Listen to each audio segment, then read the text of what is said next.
we were dealing with the production function and the law of, right, variable proportions. Actually, the production functions gives the relationship between the two variables. One is inputs and another is output. The relationship between input and output is expressed by production function. Technical relationship, physical relationship between input and output is given by the production function. Production function या तो बोलता है maximum output that can be produced with the given input or the minimum inputs required to achieve the given output. अगर आपके पास inputs है वहां से कितना मैक्सिमम आउटपुट करोगे, राइट, और यू नो द आउटपुट, वो आउटपुट बनाने के लिए मिनिमम कितने इनपुट्स लगेंगे, कम से कम इनपुट में वो कैसे अचीव करेंगे, it talks about that. Production function के, right, two laws, production function in the short run and production function in the long run. In the short run all factors are not variable, some of the factors are fixed, at least one factor is a fixed in the short run, and we will be understanding the impact of change in the some of the, right, your variable factors on the production in the short run. For the sake of convenience, we assume there are two factors. One is labor, which is variable, and another is a capital, which is a fixed factor. So as we change the labor, right, on given fixed indivisible capital, how my output will be reacted is studied under law of variable proportion.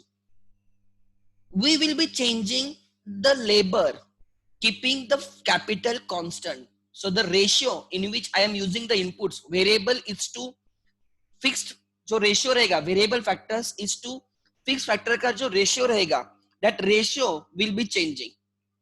That ratio will be changing. That ratio is a variable ratio, and therefore we call variable proportion. Law of variable proportion, the proportion in which I am going to use the variable factors and fixed factors do vary, therefore I call this law as a law of variable proportion. Then this law helps you to understand the impact of change in the labor on a given fixed capacity, given fixed factors, right? Change in the labor with respect to, right, given fixed factors, right? How the output changes, how the output reacts. ये जो है ये law बोलता है. The law states that as you increase the variable factors on a given indivisible fixed factors, the efficiency eventually declines. क्या बोलता है law? Efficiency eventually decline होती है. Reason is very simple, because we are gonna increase only variable factors, fixed factors remain constant. Initially efficiency increase होगी because the fixed factors get better utilized as we increase the variable factors, but in the latter stages the efficiency decrease होती है, MP negative होता है या decrease होता है या AP average product decrease होता है because the fixed factors get overutilized. Initially fixed factors better utilized होते हैं इसलिए efficiency increase होती है, and in the latter stages we have limited fixed factors, we have given fixed factors, but we are increasing variable factors constantly, and therefore the fixed variable factors are abundantly available, fixed factors are less as compared to variable factors, and the fixed factors get overutilized, overburdened, and therefore their efficiency decreases.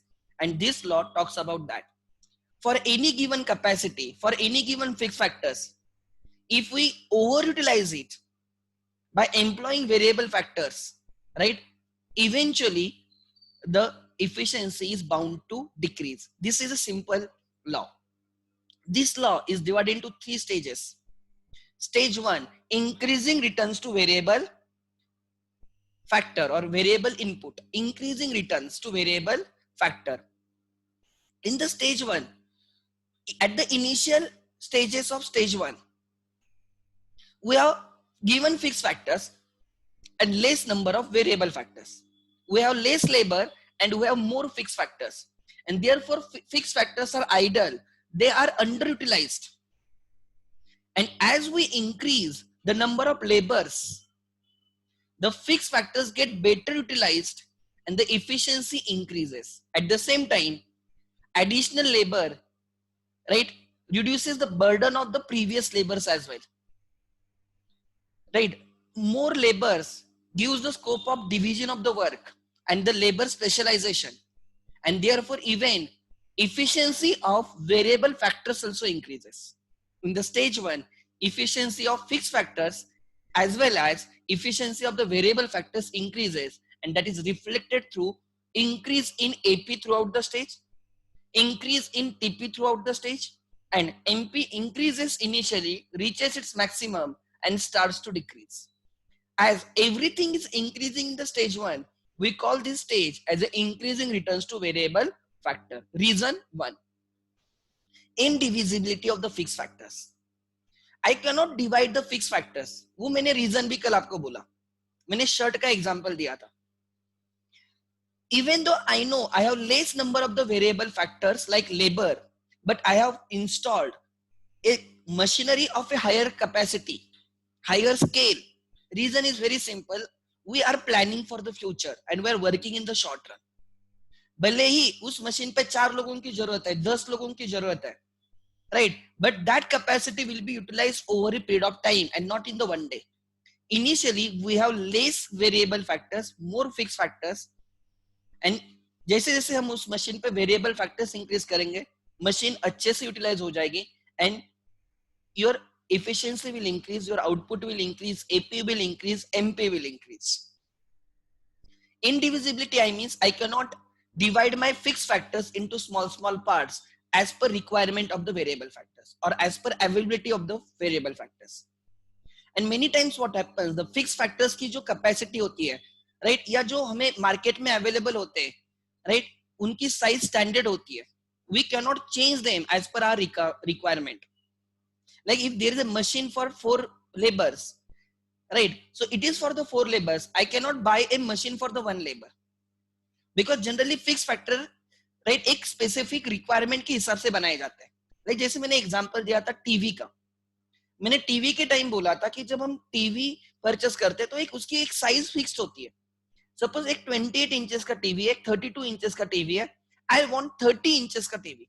जब मैं seller को बोलता हूँ give me 30 inches का TV, वो बोलता है कि कंपनी ऐसे 30 इंचेस का टीवी बनाती ही नहीं, या तो आपको 28 इंचेस का लेना होगा या तो 32 इंचेस का लेना होगा. सो जिस रिक्वायरमेंट का मैं टीवी ढूंढ रहा हूँ वो मुझे नहीं मिल रहा है, इसलिए मैंने 32 इंचेस का टीवी ले लिया. घर पे आके वो बोलेंगे अरे तुमने तो 32 इंचेस का जरूरत ही नहीं तो तूने क्यों परचेस किया, बट मार्केट में 30 इंचेस का है ही नहीं मेरे पास. Then I have to adjust on similar basis. जब मैं मशीन इंस्टॉल कर रहा हूँ वो 4 लीवर की है, मेरे पास एक ही बंदा काम पे, still I have to buy that. That can be one reason. And another, I can not divide, that is indivisibility. And another reason, मैं बोलता हूँ चलो जाने दो आज 30 इंचेस का है, बट कभी ना कभी हमें बड़ा लेना ही था तो 32 इंचेस का ले लिया. Are you getting my point? कभी ना कभी वो यूज होगा, कभी ना कभी 4 लेबर रहेंगे हमारे पास, कभी ना कभी हमारे प्रोडक्ट की डिमांड रहेगी. In a long run we will be using the entire machinery. So, and that is the reason, right, we do not install or we are not in position to install the fixed factors as per the availability of the variable factors. Actually हम variable factors को fixed factors के हिसाब से available करते हैं, ना कि उल्टा. So first stage का feature क्या है? First stage में MP throughout increase होती है, TP initially increase at an increasing rate and later on continues to increase at a diminishing rate. That is after point of inflection, right, it continues to increase at a diminishing rate. MP increases, becomes highest, and it starts to decrease. Stage 1 ends where AP is maximum and is equal to MP. When MP crosses or intersects, right, AP from the above, that is the intersection point, is the end point of the stage 1. At the end of the stage 1, you have employed, right, a required number of labor on given fixed factors. At the end of the stage 1, you achieve the optimum combination of variable input and fixed input. आपको 4 बंदे काम पे लगाने थे, आपने 4 बंदे first stage के and में आप लगाते हो एंड उसके आपको अच्छे रिजल्ट्स मिलते हैं बाय इंक्रीज इन इफिशिएंसी. उसके 2 रीजन है. Individuality of the fix factors better utilise होते हैं, at the same time variable factors भी बेटर यूटिलाइज होते हैं because of division of the work and labour specialisation. ये रीजंस आपको पता होनी चाहिए फॉर द ऑब्जेक्टिव पर्पस. मैं ये नहीं बोलता कि आपको याद होनी चाहिए, बट जब आप ऑप्शंस पढ़ोगे तो आपको क्लिक होना चाहिए. By the end of the stage one, I achieved that combination.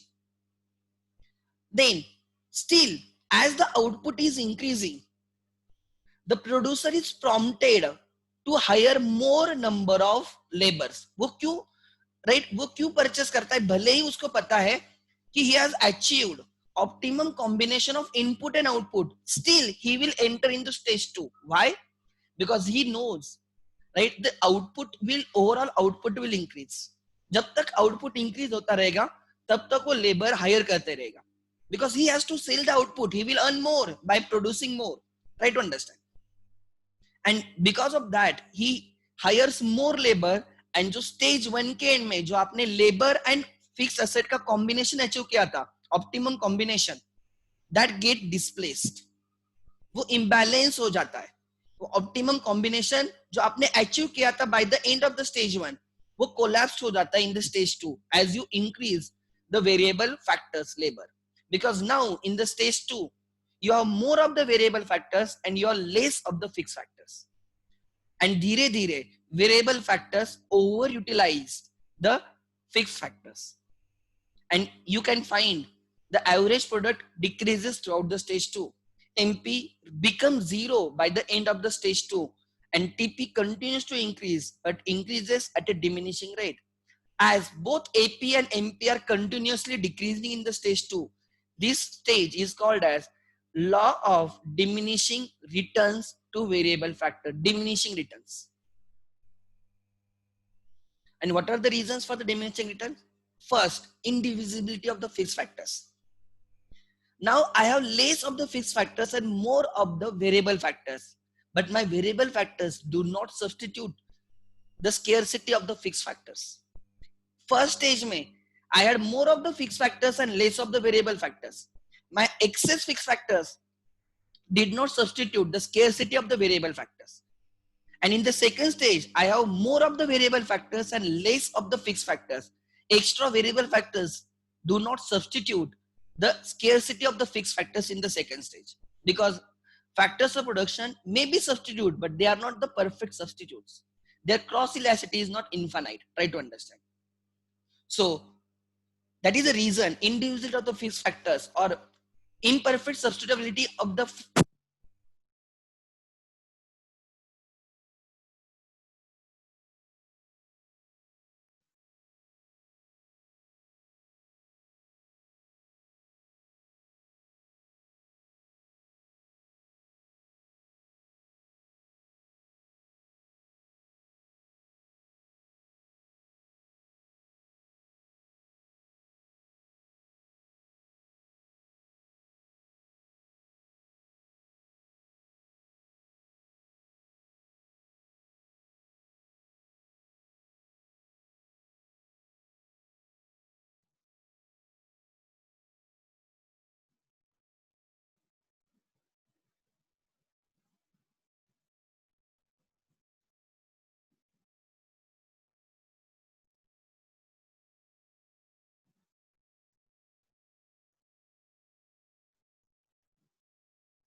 now correct? I'm audible now? Yes or no? Yeah, sorry, वो कुछ तो माइक को हुआ होगा. ठीक है. So जैसे हमारे ऑफिस में सपोज 4 कंप्यूटर्स है, बहुत सिंपल एग्जांपल है. हमारे ऑफिस में 4 कंप्यूटर्स है और 4 लोग काम पे लगाओगे तो काम इजीली हो जाएगा, अच्छा हो जाएगा. बट अगर आपने 5वां बंदा काम पे लगाया, उसका स्कोप अपने आप कम हो जाता है. या तो आप 5वें बंदे के लिए नया कंप्यूटर लेके दे दो तो इफिशिएंसी मेंटेन रहेगी, बट उस केस में you are changing the fix factors, you are entering into long run. हमें शॉर्ट रन में रहना है. We can not buy the new computer in the short run. It is fix factor. तो हम नए बंदे के लिए हम नया कंप्यूटर तो लेके नहीं रह सकते. तो ये जब इनका कोई ऑफ थोड़ा ब्रेक लेगा तब ये काम करेगा. ऑब्वियसली उसकी इफिशिएंसी कम होगी. It is not the fault of that fifth labour. The problem is you don't have the capacity to accommodate 5 persons. Are you getting my point? So you cannot blame that person. You have to blame your capacity. You cannot change your capacity in the short run. तो आप sir आप बोलोगे फिर भी आपने उसको क्यों लिया? You are expecting in the long run you can buy a new computer and फिर हम उसको काम पे लगाएंगे. You are expecting in the long run you will install a new machinery, वो उस पे काम करेगा.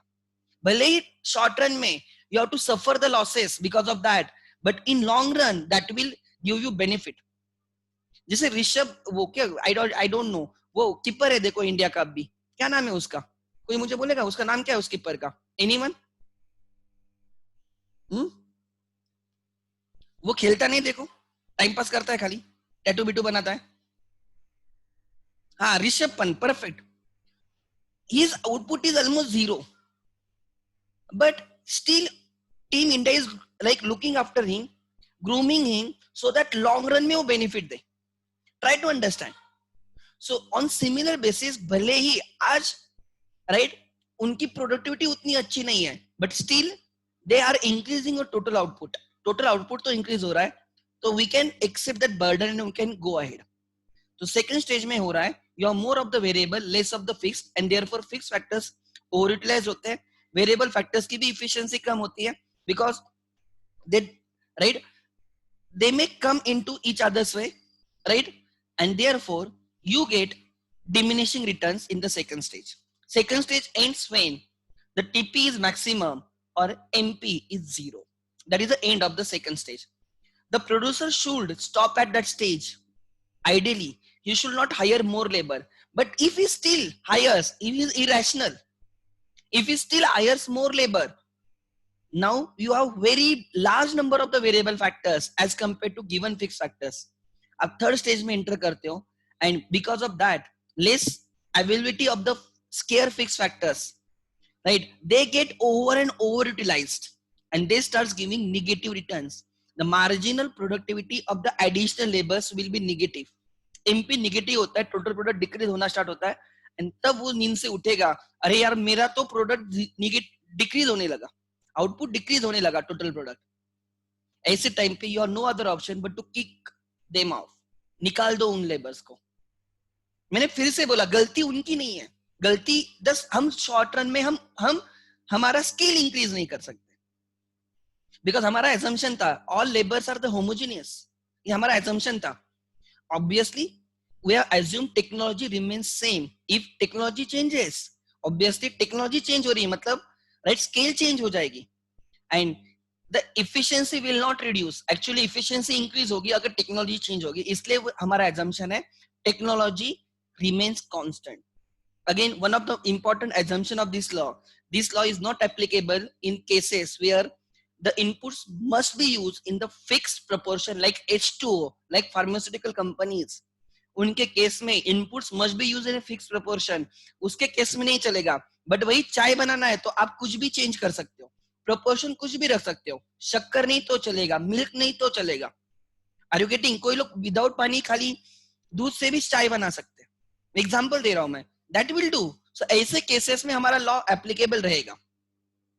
एंड द थर्ड स्टेज में as number of variable factors are too abundant as compared to the available fixed factors get too exhausted, they get overutilized, overburdened, and they shows negative returns, and therefore we call the third stage as a stage of negative returns to variable factor. Law of negative returns. So stage 3 end होने का सवाल ही नहीं. Don't enter into stage 3. If you enter in the stage 3, you are reducing your output. अब ध्यान देना, in which stage a producer should operate? Stage 1, stage 2, stage 3.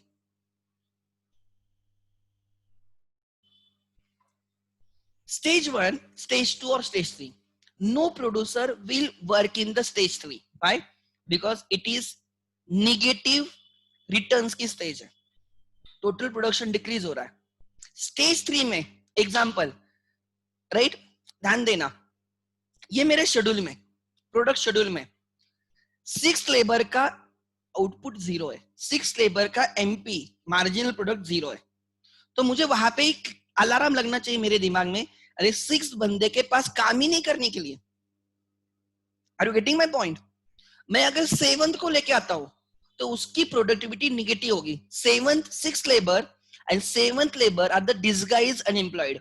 वो दिखते हैं वो एम्प्लॉयड है बट उनकी इफिशियंसी 0 है. मुझे 6th लेबर को तो वेजेस देने पड़ेंगे, खर्चा तो करना पड़ेगा. 7th लेबर को भी खर्चा करना पड़ेगा बट उनकी इफिशियंसी 0 या निगेटिव है. I am into losses because of this two. ये दोनों मुझे बेनिफिट देने की जगह मुझे लॉसेस दे रहे हैं. So if I am in the 7th stage, if I have hired the 7th labor and I am in the 1st stage, I should remove him. मैंने उसको निकाल देना चाहिए because his efficiency is negative, his productivity is negative. Payment तो करना पड़ रहा है, वो मेरे यहाँ पे आके 8 घंटा रुकेगा बट उसकी वजह से मेरा प्रोडक्ट डिक्रीज हो रहा है. मतलब मुझे पैसे तो देने पड़ रहे हैं बट बेनिफिट निगेटिव में है. आई विल नॉट हायर हिम, मैं उसको निकाल दूंगा स्ट्रेट अवे. पहले लेना ही नहीं चाहिए था, अगर लिया है तो निकाल दो उसको. Are you getting my point? 7th labour बोलता है मैं फ्री में काम करता हूं आपके लिए, मुझे 1 रुपया मत दो लेकिन मुझे उधर आने दो. फिर भी मैं उसको लेके नहीं आऊंगा बिकॉज उसकी वजह से बाकी लोगों की प्रोडक्टिविटी कम होगी because he will enter into each others way. Because उतना काम ही नहीं है. वो बोलता है मुझे पैसे मत दे दो, मैं फ्री में करता हूं. 3rd स्टेज में even if variable factors are free of cost, still I will not hire them because, right, their presence decreases the efficiency of other people or other employees, other laborers. इसलिए 3rd stage में अगर free में भी variable factors काम करने को तैयार है फिर भी हम उनको लेंगे नहीं. स्टेज 1 में प्रॉब्लम क्या था? स्टेज 1 में you are less number of fixed factors, you are very large number of fixed factors and less number of variable factors. Stage 1 में आप obviously you will start with the stage 1, so you will be in the stage 1 definitely. However, you know, right, your fixed factors perfectly utilized हो जाते हैं by the end of the stage 1. Will you stop at the end of the stage 1? No, because if you stop at the stage 1, end of the stage 1, आपका output 80 है. If you stop at the stage end of the stage 1, आपका output 80 है. But if you enter in the stage 2, you can increase your output up to 90. There is a scope. If you enter in the second stage, you can increase your output. So don't stop at the end of the stage 1. Enter into the stage 2. And don't enter in the stage 3. So stage 1 में रुकना नहीं है, stage 3 में जाना नहीं है. कहाँ पे रुकना है? Stage 2 में. The producer should work in the stage 2 law of diminishing returns to variable factor. Stage 1 में क्यों नहीं रुकना है? Because by entering into stage 2, he can, right, increase his overall output. बहुत बार ऐसे होता है. मैं आपको एग्जांपल देता हूँ. आप आपके मम्मी पापा को कंप्लेंट करते हो कि आपका मोबाइल बहुत पुराना हो गया. ध्यान देना, आपके मम्मी पापा बोलते हैं जाने दे, आप बोलते हैं मम्मी ये पूरा ओवर यूटिलाइज्ड हुआ है. मम्मी बोलती 2-3 मंथ फिर भी यूज कर, उसको खींच, कुछ नहीं होता है, जितना यूज कर सकता है कर, जब तक वो पूरा बंद नहीं होता तब तक. So still you carry on, right. वो आप उसको यूज करते रहते हो. ऐसे कितने सारे आपके घर में चीजें रहेंगी जिनकी लाइफ या उनकी इफिशियंसी खत्म हुई है, फिर भी आप उनको यूज किए जा रहे हो. There are many things in your life. उनमें से एक हो सकता है आपकी वॉच, एक हो सकता है आपका मोबाइल. मोबाइल तो सबके पास होता है. तो आपकी मोबाइल आपको लगा कि ये फुल यूटिलाइज हो गया, कि आप नेक्स्ट डे पे नया मोबाइल लेके नहीं आते. Still you keep on using it. उसको और कितना अच्छे से यूज कर सकते हैं आप. You will delete some app, you will try to create the memory, right. आप उसको यूज करना ट्राई करोगे. वही तो मैं आपको एग्जांपल, आपके पास बाइक है, भले वो आप कितनी भी अच्छे फुल्ली यूटिलाइज्ड सब है, फिर भी आप तुरंत बाय नहीं करोगे. You will wait. आप वेट करोगे कि उसको और हम 2-3 महीने, 4-5 महीने, एक आधा साल यूज कर सकते हो. Try to understand.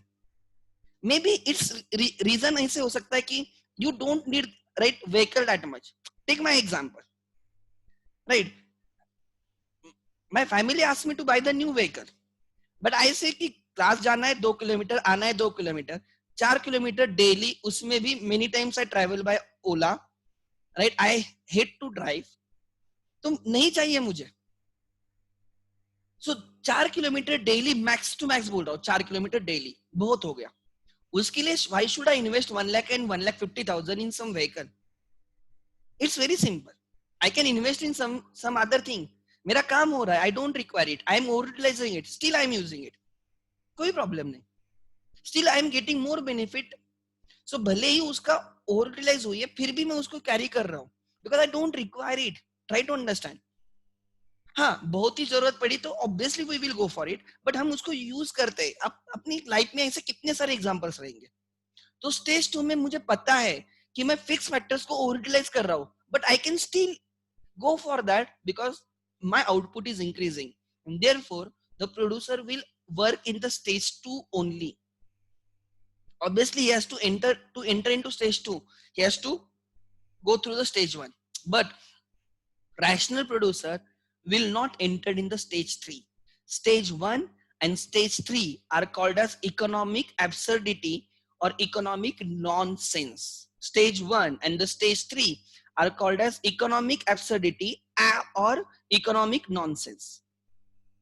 So no rational producer will stop in the stage 1, and he will not enter into stage 3. A rational producer will work in the stage 2. Now when I say a rational producer will enter in the stage 2, exactly कहाँ पे, कितने labour वो काम पे लगाएगा? It depends on the cost and the revenue.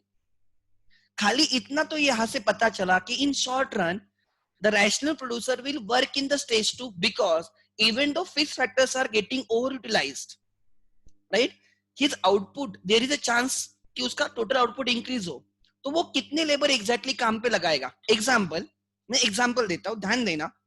ऐसे पकड़ो, these are 100 labours, stage 1 के एंड में 100 लेबर्स है, स्टेज 2 के एंड में 200 लेबर्स है, या आप उसको 150 बोलो, ठीक है, 150 समझने के लिए। तो दिस इज 101, 102, 103 लाइक दैट। तो सर वो कितना लगाएगा एग्जैक्टली? 110 लगाएगा, 115 लगाएगा, 120 लगाएगा, 125 लगाएगा, कितना लगाएगा? Depends on the cost and the revenue. Because जब आप लेबर काम पे लगा रहे हो तो आपकी कॉस्ट है, वेरिएबल कॉस्ट है, फिक्स फैक्टर्स भी है, फिक्स कॉस्ट है, ये टोटल कॉस्ट हो गया आपकी, variable cost plus fix cost is the total cost. And जो आउटपुट बना रहे हो, ये आपका आउटपुट बन रहा होगा अलग अलग लेवल पे, उसका revenue. So you will compare revenue, you will compare cost, and then you will take the decision actually इस स्टेज में कितने लेबर काम पे लगाने हैं। सो अब भी खाली इतना पता चला है कि ये rational producer will work in the stage 2, but exactly कितने लेबर काम पे लगाएगा या कौन से लेवल पे वो काम करेगा या कितना एग्जैक्ट आउटपुट वो प्रोड्यूस करेगा, totally depends on the cost and revenue, मतलब प्रॉफिट, राइट। वो प्रॉफिट देखेगा, वो रेवेन्यू भी नहीं देखेगा, कॉस्ट भी नहीं देखेगा, वो प्रॉफिट देखेगा। सो मुझे यहां से आंसर मिलता है, a rational producer will work in the stage 2, but at which level depends on the cost structure and the revenue structure into bracket the profit. And वही तो हमें सीखना है, वही तो हमें सीखना है। इसके बाद हम कॉस्ट स्ट्रक्चर सीखने वाले, कॉस्ट फंक्शन, उसके बाद हम रेवेन्यू फंक्शन सीखने वाले, and then by the end you will understand कि वो एग्जैक्टली कहां पे काम करेगा। स्टेज 2 में करेगा, ये गारंटीड है, ठीक है। सो लिख लेना यहां पे stage of operation, stage of operation.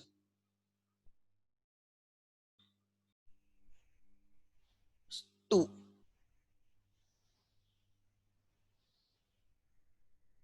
is 2, that is law of diminishing returns to variable factor.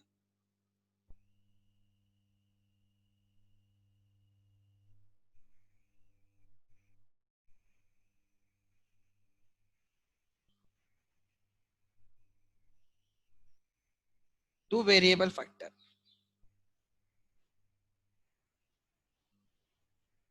law of diminishing returns to variable factor, ठीक है। I think I am clear, right.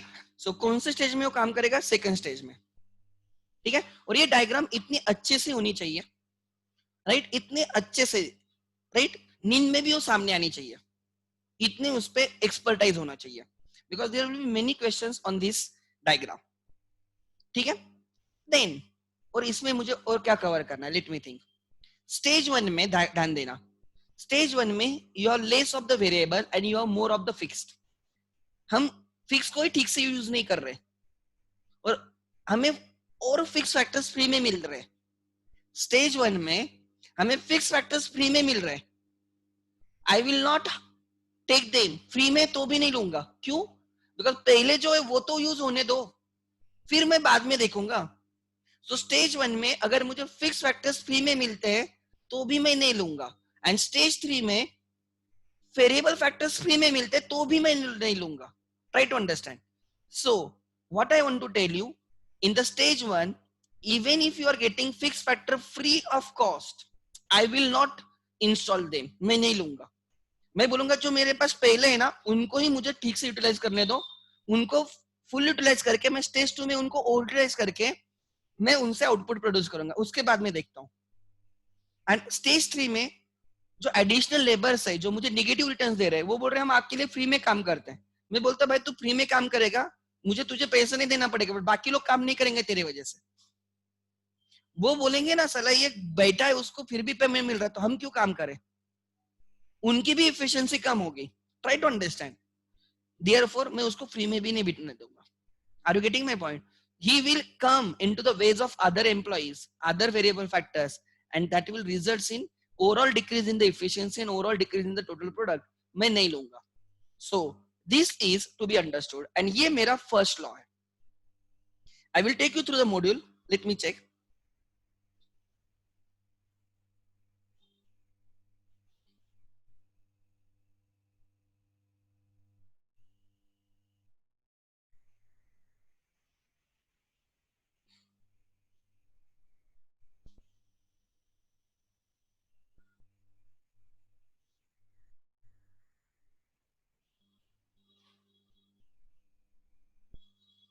I hope मेरे पास होगा.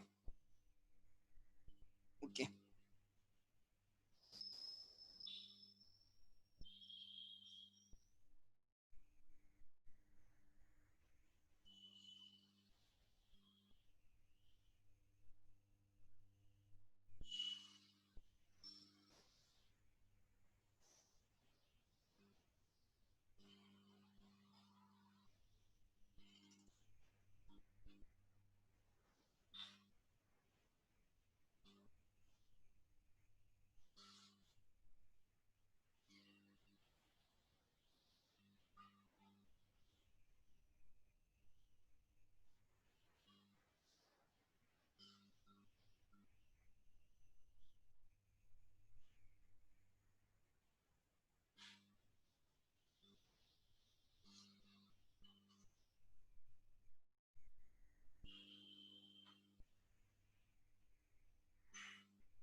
ध्यान देना,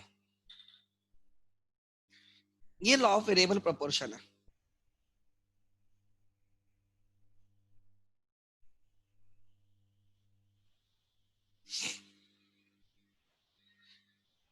I have to discuss this.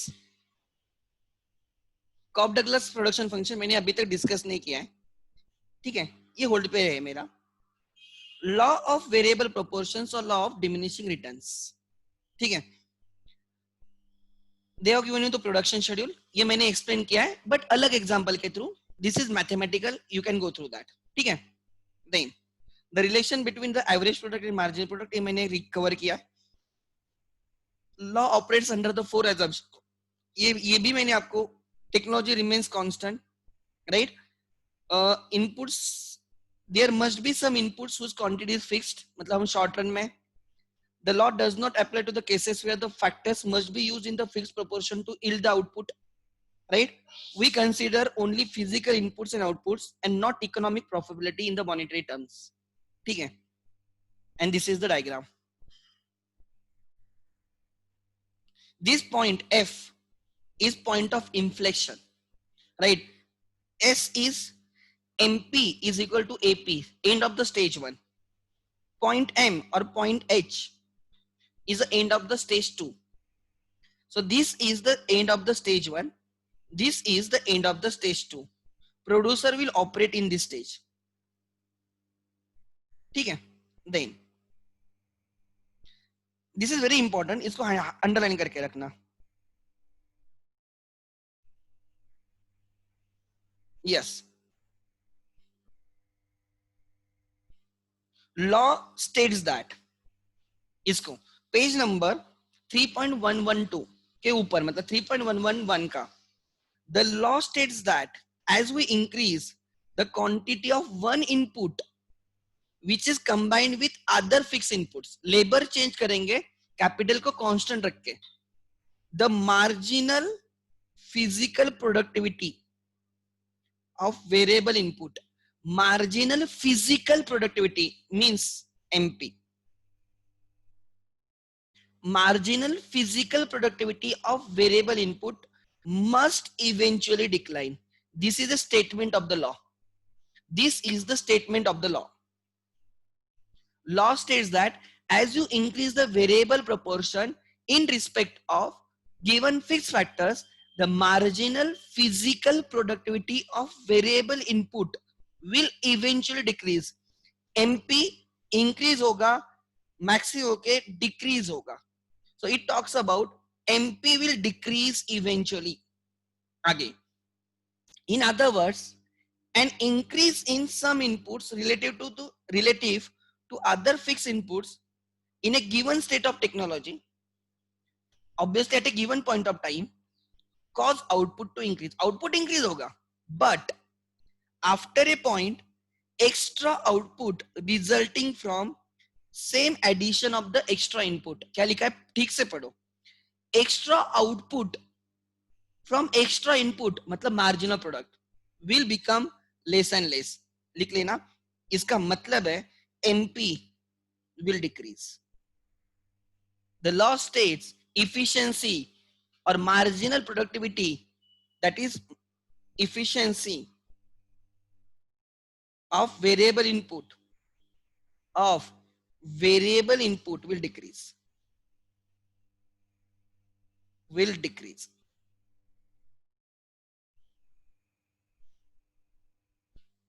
ठीक है. So this is very very important. ये paragraph statement है, ठीक है, लॉ का. What law states? The law states that as we increase the labour on a given fix factors capital, the marginal physical productivity of the labor will eventually decrease or decline. MP will eventually decline. ठीक है. उसके बाद first stage of increasing returns, उसका explanation उन्होंने दिया है, ये मैंने डिस्कस किया है. स्टेज ऑफ डिमिनिशिंग रिटर्न्स, उसका एक्सप्लेनेशन मैंने डिस्कस किया आपके साथ. Then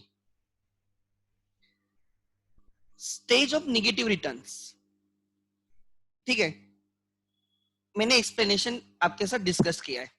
stage of operation, an important question is in which stage a rational producer will seek to produce. A rational producer will never produce in the stage 3 where the marginal product of a variable factor is negative. He will never enter into the stage 3, rational producer. This being so, a producer can always increase. अगर कोई producer third stage में, question पूछते हैं, producer is in third stage, what action he should take? I will say he should remove the labor. He should kick off the labor. निकाल दो labor को and he can increase the output. अगर वो labor add करेगा तो output decrease होगा. He should remove the labor, his output will increase. वही लिखा है, right? यहाँ पे वही लिखा है. इधर है वो, हाँ, इधर देखो. This is so, a producer can always increase his output by reducing the amount of the variable factor. He should reduce the number of variable factor or labor. He can increase the output. Even if the variable factor is free of cost, फुकट में काम करने को ready है, फिर भी उसको मत ले लो. A rational producer stops before beginning the third stage. ठीक है, अब आगे पढ़ते हैं. A rational producer will also not produce in the stage 1. Stage 3 में तो जाएगा नहीं. अगर stage 3 में जाता है तो he should remove the labor, variable factor की quantity कम करो, output अपने आप increase होगा. ठीक है. दूसरा, स्टेज 1 के बारे में लिखा है, a rational producer will never produce in the stage 1 as, उसका रीजन क्या है देखो, as he will not be taking he will not be making the best use of the fixed factors, and he will not be utilizing fully the opportunities of increasing the production by increasing the quantity of the variable factor whose average product continues to rise throughout the stage 1. He should not stop at the end of the stage 1 because there is an opportunity to increase the total output. There is an opportunity to increase the total output. ठीक है? Even if the fixed factors is free of cost, first stage में free factors free में है, फिर भी मत ले लो because जो है वही यूज नहीं हो रहा है, right? Free of cost in this stage, a rational entrepreneur will continue to adding variable factors. First stage में फिक्स वेरिएबल फैक्टर्स की जरूरत है, फिक्स की नहीं. फिक्स फैक्टर फ्री में तो भी मत ले लो, वेरिएबल फैक्टर्स ले लो. स्टेज 3 में वेरिएबल फैक्टर्स ज्यादा है, ज्यादा जरूरत फिक्स फैक्टर्स की है, वेरिएबल फैक्टर फ्री में भी मिल रहे तो भी मत लेना. It is thus clear that rational producer will never produce in the stage 1 and stage 3. These stages are called as economic absurdity or economic nonsense. Economic absurdity or economic nonsense, stage 1 and stage 3. A rational producer will always produce in the stage 2. कौन से stage में produce करेगा? Stage 2, where both marginal product and the average product are declining, right? Of the variable factor are diminishing. At which particular point in this stage, exactly कौन से level पे वो काम करेगा? मैंने बोला उसके लिए you must know the cost, you must know the revenue. जब तक वो नहीं पता चलता हम नहीं बोल सकते. स्टेज 2 में काम करेगा ये पता है. आगे पढ़ो क्या लिखा है. At which particular point in this stage the producer will decide to produce depends upon the prices of the factors. मतलब they are talking about the cost. कितनी कॉस्ट होगी? ठीक है. The optimum level of the employment of the variable factor, here the labor, will be determined by applying the principle of marginalism in a such a way that marginal revenue of the product of the labor is equal to marginal wages. कहाँ पे तो लिख लेना MR is equal to MC. ये मैं last chapter में हम discuss करेंगे. यही तो यहां पे आके लास्ट चैप्टर खत्म होता है. Marginal revenue is equal to marginal cost, right? The principle of marginalism is explain in detail. वही लिखा उन्होंने लास्ट चैप्टर में, वो एक्सप्लेन किया है. तो ये आपको अभी समझेगा नहीं. What do you mean by marginal revenue is equal to marginal cost, ये मैं लास्ट चैप्टर में समझाऊंगा, ठीक है? बट इतना भी समझ लेना कि सेकंड स्टेज में प्रोड्यूस किया जाएगा कौन से लेवल पे, where marginal revenue is equal to marginal cost. कौन से लेवल पे? मार्जिनल रेवेन्यू, मतलब हमें cost function and revenue function समझने पड़ेंगे, तब तक हमें नहीं पता चलेगा एग्जैक्टली वो कौन से लेवल पे काम करेगा इन द स्टेज 2. ठीक है, क्लियर है? सो यहाँ पे मेरा ये पूरा लॉ खत्म हो गया. ठीक है, now we are gonna understand the law 2, right? That is long run. लिख लेना. चलो अपने यहां पे आते हैं. If anyone has doubt related to this law, please ask me doubt. If anyone has doubt, and हमने लैंड में देखा था, देखो लैंड का फीचर मैंने लिखा भी था, if you remember. Subject to law of diminishing returns too, right? Law of diminishing returns to variable factor. On a given plot of land, if you keep on increasing number of laborers, ultimately the efficiency of the additional labor will become negative or it will decrease. समझ में आ रहा है? So land is a fixed factor, so it is subject to law of diminishing returns to variable factor. आगे. Now come to the second law. यहां पे हमने लिख के रखा है, उसका नाम किधर गया. Let me check. Production function में, हाँ, यस, यहां पे देखो.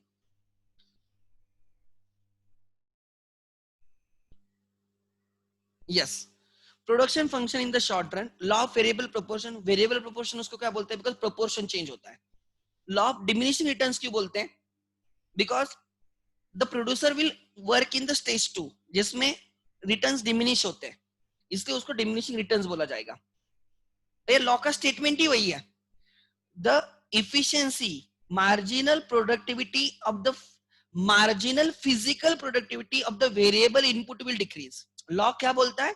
As you increase the number of variable products, as you increase the number of variable inputs on given fixed inputs, the marginal physical productivity MP will eventually decrease.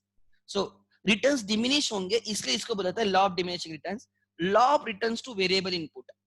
Because हम variable input का देख रहे हैं, right, इसलिए हम उसको, ये अलग अलग नाम है. Now we have to understand in the long run all factors are variable and therefore we say we can change the scale, and uska law hai law of returns to scale. Everyone, production function in the long run,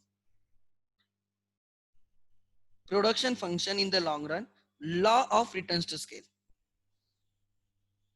law of returns to scale. The word is very clear, wording is very clear, returns to scale. मतलब हम scale change करने वाले. वहां पे हम बोल रहे the variable factor, variable factor, returns two variable factor, returns two variable factor, returns two variable factor. यहाँ पे हम रिटर्न्स टू स्केल बोल रहे हैं. स्केल लिख लेना. Applicability, this law is applicable in the long run, right? Assumption,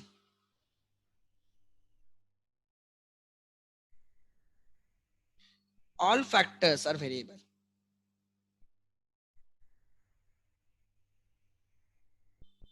and because long run mein everything is variable, everything is variable in the long run and they can be changed, they can be changed in the fixed proportion.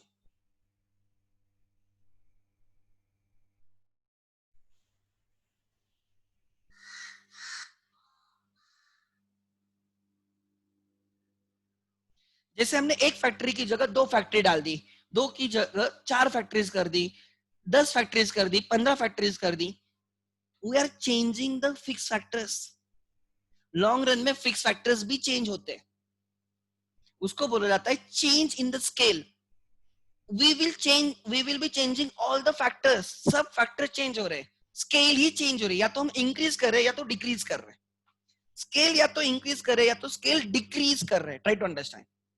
इसलिए इसको बोला जाता है scale change करना. When you change all the factors, we say we are changing the scale.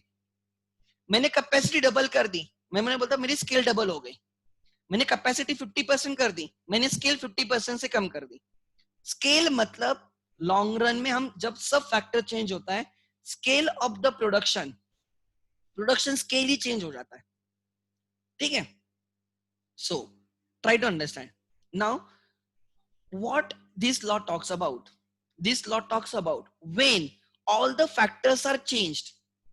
Law of variable proportion में क्या देखा था? when variable factors are changed. अब यहाँ पे हम देख रहे हैं when all the factors are changed. when I say all the factors are changed in the fixed proportion, may be आप उनको डबल कर रहे हो, ट्रिपल कर रहे हो, राइट, आप उनको हाफ कर रहे हो, 1/3 कर रहे हो सब फैक्टर्स को.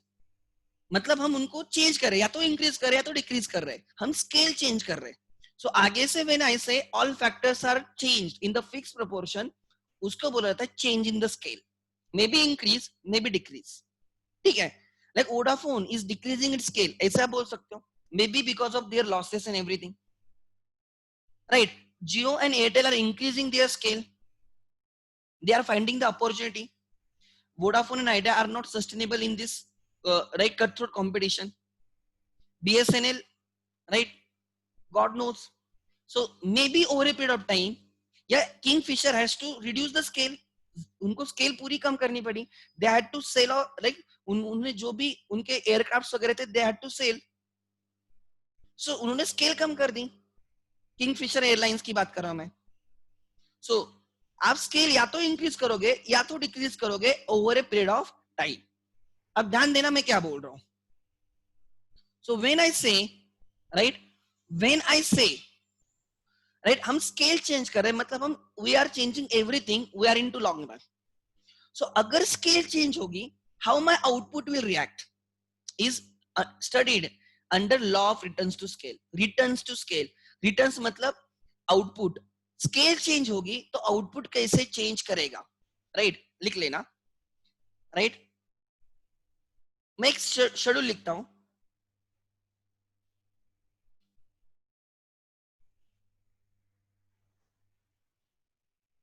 Quantity of labour and labour and capital,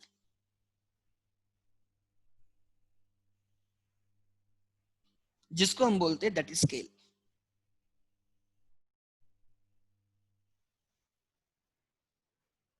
ठीक है?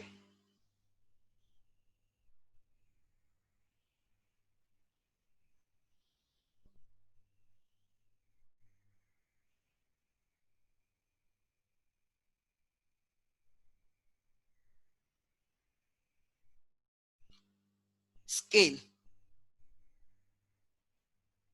This is scale, one scale. May be आपको जो लेना है ले लो। लाइक आप बोल रहे हो कि 10,000 employees, 10,000 employees and one plant या वन फैक्ट्री, ऐसे बोलो। 10,000 employees and one factory is scale 1. Scale 2 is 20,000 employees and 2 factories. Scale 3 ऐसे पकड़ो 30,000 employees and 3 factories. ठीक है? It's your choice. मैंने वन लिया है, मतलब वो एक एम्प्लॉय और एक प्लांट या एक कैपिटल ऐसे नहीं है, मैंने एक उसको स्केल 1 बोला है, स्केल 1। ठीक है? आगे total product, I will take some example. ठीक है? मैं एक आधे बुक से लेता हूं क्योंकि शेड्यूल ही है ना। हाँ, total product is 200. Scale 2, total product is 500. As you change the scale, try to understand, as you increase the scale, output also increased. बराबर? आगे scale 3, the total product increases to 900.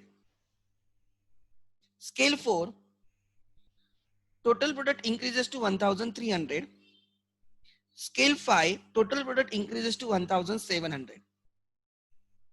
Scale 6, total product increases to 2000. Scale 7, total product increases to 2200. And scale 8, it increases to 2300. In first law हमने MP का behaviour देखा। MP first law में, law of variable proportion में मैंने बोला as I change the variable input, क्या बोला था मैंने? As I change the variable input on given fix factors, marginal physical productivity of variable factor eventually declines. मैंने बोला था कि MP of the labour will eventually decline, that was the statement of the law of variable proportion. अब मैं इस law में बोलने वाला हूं कि as I change the scale, अब मैं वेरिएबल फैक्टर नहीं बोलूंगा, मैं वेरिएबल फैक्टर भी चेंज करने वाला हूं, फिक्स फैक्टर्स भी चेंज करने वाला हूं, मैं स्केल ही चेंज करने वाला हूं in a fix proportion. As I change the scale, how my marginal product will behave. वहां पे हमने देखा लेबर चेंज करने से मार्जिनल प्रोडक्ट कैसे चेंज हुआ। हम बोलते कि मार्जिनल प्रोडक्ट एंड में डिक्लाइन होगा, that is statement of the law. अब हम देखेंगे अगर हम स्केल चेंज करते तो मार्जिनल प्रोडक्ट कैसे चेंज होगा। देखो, when I increase the scale, when I increase the scale, पहले ऐसे स्केल कुछ भी नहीं थे, ऐसे पकड़ो, ये हाइपोथेटिकल है, जीरो, तो आउटपुट भी जीरो रहेगा। When I increase the scale from 0 to 1, my output increased from 0 to 2000, so can I say 200, my marginal product is 200. Change in the output, change in the output because of change in the scale. I increase my scale, output increases to 500, marginal product is 300. यहाँ पे देखो, I increase my scale, my marginal product increase 400 हो गया, marginal product 400 हो गया. I increase the scale, my marginal product remains constant 400. I increase the scale, my marginal product remains constant 400. I increase the scale, output increase हो रहा है, output कम नहीं हो रहा है, आउटपुट इंक्रीज हो रहा है, बट किस रेट से इंक्रीज हो रहा है वो देखो, यहाँ पे it increase by 300. I increase the scale, it increase just by 200. I increase the scale, it increase by 100. Now you have to observe it. Scale increase हो रही है मतलब क्या? स्केल इंक्रीज हो रही है मतलब क्या? ऑर्गेनाइजेशन इंक्रीज हो रही है. Like Reliance started from a small shop and today it is one of the leading company in the India. अब कितनी स्केल इंक्रीज हुई होगी वो देखो. Try to understand, right? So scale increase होती है मतलब ऑर्गेनाइजेशन इंक्रीज होती है, प्लांट एंड मशीनरी इंक्रीज होते हैं, नंबर ऑफ फैक्ट्री इंक्रीज होते हैं, आउटलेट्स इंक्रीज होते हैं, एम्प्लॉयज इंक्रीज होते हैं, रॉ मटेरियल इंक्रीज होता है, राइट? Everything increases. उसका फायदे रेवेन्यू भी इंक्रीज होता है, कॉस्ट भी ऑब्वियसली इंक्रीज होगी, राइट? आउटपुट भी इंक्रीज होगा. स्केल इंक्रीज होने से everything changes. Sometimes scale increase होती है ना, उसके फायदे भी होते हैं. Which are the benefits? Like you can incur the advertisement expenditure. Like अब एयरटेल की जब एड आती है वो पान इंडिया एड होती है. एक एड सब आउटलेट्स के लिए फायदेमंद है, बेनिफिट है ना? Don't you understand? बेनिफिट है. अगर आप आपके अलग अलग जगह पे आउटलेट्स है तो you can tap the customers from each area. Scale ज्यादा होने के फायदे हैं. यस, डेफिनेटली फायदे हैं. आर यू एक अगर आप एक ही आपका एक एक स्केल पे काम करोगे, but if you increase the scale, उसके बेनिफिट भी अच्छे होते हैं. स्केल कभी कभी इंक्रीज करना, because there can be many costs which are common, like your printing cost can be common, your advertisement cost can be common, right? There are many costs which can be common. You can reach to customers. So जब आप scale change करते हो, जब organisation increase होती है, expand होती है, जब स्केल इंक्रीज होगी तो ऑर्गेनाइजेशन एक्सपांड होगी, कंपनी एक्सपांड होगी, फर्म एक्सपांड होगी, उसके बेनिफिट्स होते हैं. एट द सेम टाइम उसके डिसएडवांटेजेस भी होते हैं. बेनिफिट्स को बोला जाएगा economies of the scale. Benefits को बोला जाएगा economies of the scale and disadvantage को बोला जाएगा diseconomies of the scale. लिख लेना, और मैं अलग से उसको और डिटेल में कवर करूंगा, वो थ्योरी पार्ट है. यहाँ पे जितना रिलेवेंस है उतना. एज लिख लेना, organisation expands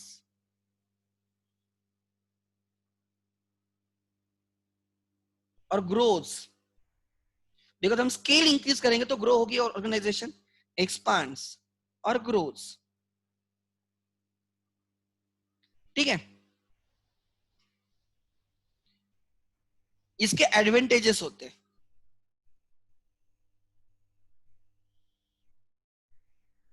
and there are disadvantages. Obviously कोई प्लस पॉइंट रहेंगे, कोई निगेटिव पॉइंट रहेंगे. डिसएडवांटेजेस,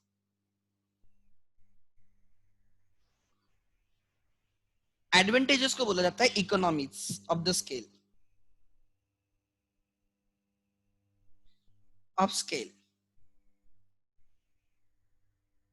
एंड डिसएडवांटेज को बोला जाएगा diseconomies of the scale.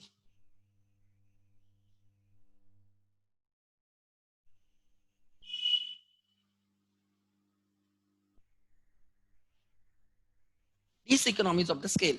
अब मैं क्या बोल रहा हूं, ध्यान देना. जब ऑर्गेनाइजेशन एक्सपांड होती है, जब ऑर्गेनाइजेशन एक्सपांड होगी, उसके फायदे क्या रहेंगे? आपकी एडवर्टाइजमेंट कॉस्ट सेम रहेगी. एक्चुअली आपको एडवर्टाइजमेंट कॉस्ट उतनी, राइट? एक कॉस्ट सबको बेनिफिट करेगी, सब और सब फैक्ट्रीज को, सब आउटलेट्स को बेनिफिट करेगी. You can reach to each and every remote location पे भी आप जा सकते हो, राइट? आपकी सर्विस आउटलेट्स हर जगह पे रहेंगे.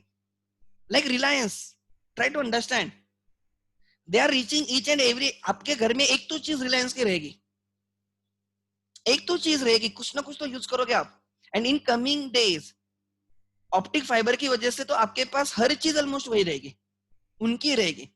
दे आर इंक्रीजिंग द स्केल, उसके उनको बेनिफिट भी है. And at the same time it comes with some disadvantages. At the same time it becomes very difficult to operate, manage.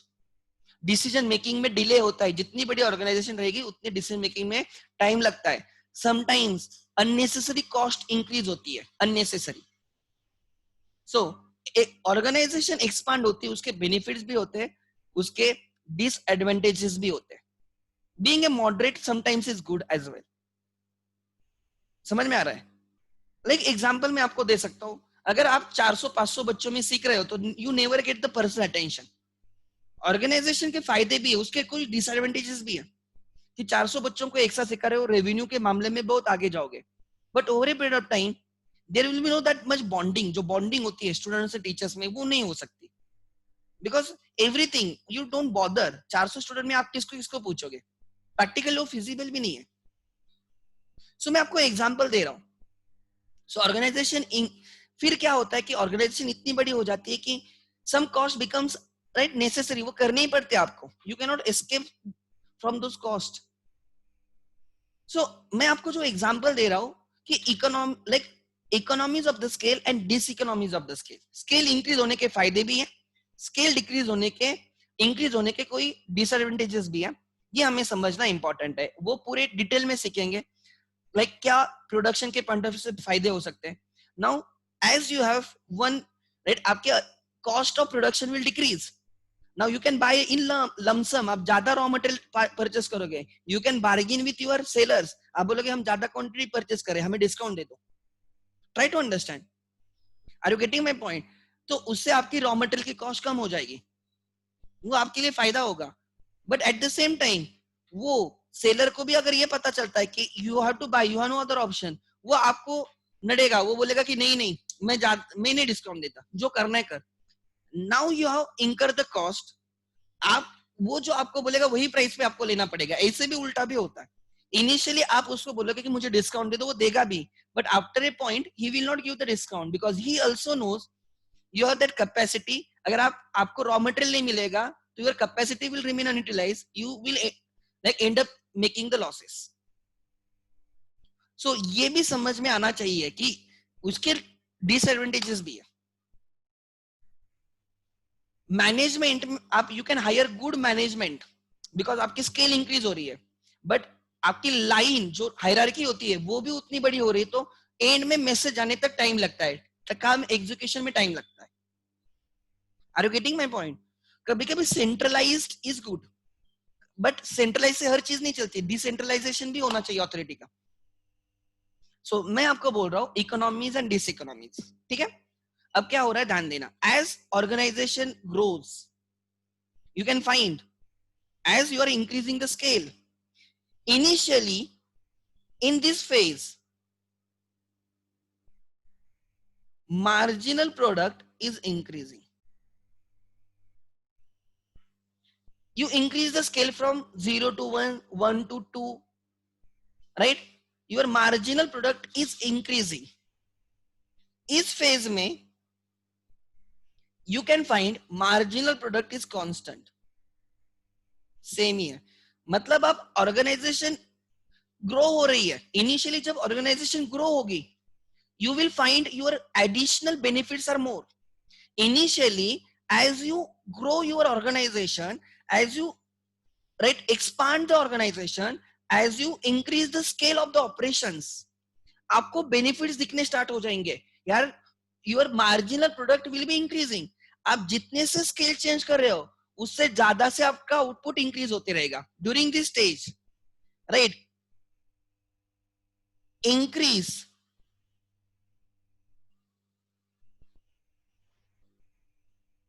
percentage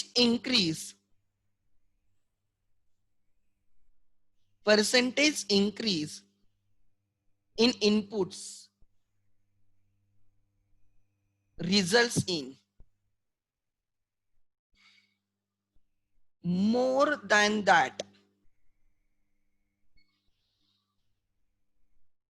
percentage increase in output. मतलब क्या, ध्यान देना। You are increasing your inputs, मतलब आप scale change कर रहे हो। आप क्या चेंज कर रहे हो? स्केल। आपने 10% से इनपुट्स इंक्रीज कर दिए। I will take all the questions, let me first complete, ठीक है? कोई देयर आर डाउट्स, मैंने 2-3 बच्चों के देखे, आई विल एड्रेस, ठीक है? जस्ट मुझे कंप्लीट करने दो, ठीक है? सो मैं आपको क्या बोल रहा हूं, ध्यान देना. As I am increasing the scale, मैंने 10% से सब इनपुट्स इंक्रीज कर दिया, 10% से everything I increase, my output increase by more than 10%, 20%, 30%, 40%. सो जितने से स्केल इंक्रीज कर रहे हो उससे ज्यादा से आउटपुट इंक्रीज हो रहा है. लाइक आप पढ़ाई करते हो, आपने जितनी पढ़ाई की उससे ज्यादा मार्क्स मिले आपको, आप बोलते हो यार मैंने इतना एफर्ट डाला उससे ज्यादा मुझे बेनिफिट मिला. जब ऐसे होता है ना, you call that your efficiency is increasing. आप 2 घंटे पढ़ाई करो आपको बेनिफिट ज्यादा मिलता है उससे, 3 घंटे पढ़ाई करो ज्यादा मिलता है. आपने एफर्ट डाले, inputs are efforts and result is output. तो आप बोलते हैं यार मैंने कम पढ़ाई की बट मुझे ज्यादा मार्क्स मिले. This is the first stage. Are you getting my point? So आप जितने एफर्ट्स डाल रहे हो उससे ज्यादा आउटपुट मिल रहा है, जितने से इनपुट्स इंक्रीज कर रहे हो उससे ज्यादा से आउटपुट इंक्रीज हो रहा है. Increase in the output is more than increase in the inputs. 10% से इनपुट्स इंक्रीज किए, 15% से, 18% से, 20%, 30%, 50% से आउटपुट इंक्रीज हो रहा है. इनिशियल स्टेज में ऐसे होता है because of the economies are more than diseconomies. Economies are more than diseconomies. Later on आपको दिखता है यार हम 10% से इनपुट इंक्रीज करें बट आउटपुट 10 से ज्यादा से इंक्रीज हो रहा है. It is better to increase the scale. You keep on increasing scale and scale and scale. आप ऑर्गेनाइजेशन को और इंप्रूव करते हो या उसको ग्रो करते हो, स्केल इंक्रीज करते रहते हो. But at the same time जैसे जैसे ऑर्गेनाइजेशन बहुत बड़ी होगी it will become very difficult to manage. Your cost will increase, right, and diseconomies comes into picture. And now you will find कि your marginal product सेम रह रहा है. आप स्केल इंक्रीज कर रहे हो, सेकंड स्टेज में स्केल इंक्रीज हो रही है बट आउटपुट उतने से इंक्रीज हो रहा है. भले ही स्केल इंक्रीज हो, मतलब अगर आप 10% से स्केल इंक्रीज करते हो आउटपुट 10% से इंक्रीज होता है. आप 20% से स्केल इंक्रीज करते हो आउटपुट 20% से इंक्रीज होता है. इन this stage percentage increase in inputs results in same increase, same percentage increase in output. मतलब क्या, आपने जितनी पढ़ाई की उसके अकॉर्डिंगली मार्क्स मिले. आप बोलते यार मैंने जितना पढ़ाई किया, मैंने जितने एफर्ट्स दिए मुझे उतने मार्क्स आ गए, तो आप सेकंड स्टेज में हो. जितना एफर्ट आपने डाला उतना आपको जस्टिफाइंग मार्क्स मिले हैं, you are into second stage. And third stage में, राइट, आप फिर भी अगर स्केल इंक्रीज करते हो तो नाउ योर आउटपुट डिक्रीज होता है बिकॉज ये ऑर्गेनाइजेशन इतनी बड़ी हो जाती है कि कंट्रोल करना ही मुश्किल हो जाता है, राइट. सो ये वाला stage you can find marginal product decrease हो रहा है, यूर स्केल इंक्रीज हो रही है बट मार्जिनल प्रोडक्ट डिक्रीज हो रहा है. यहाँ पे मार्जिनल प्रोडक्ट डिक्रीज हो रहा है. लिखो percentage increase in inputs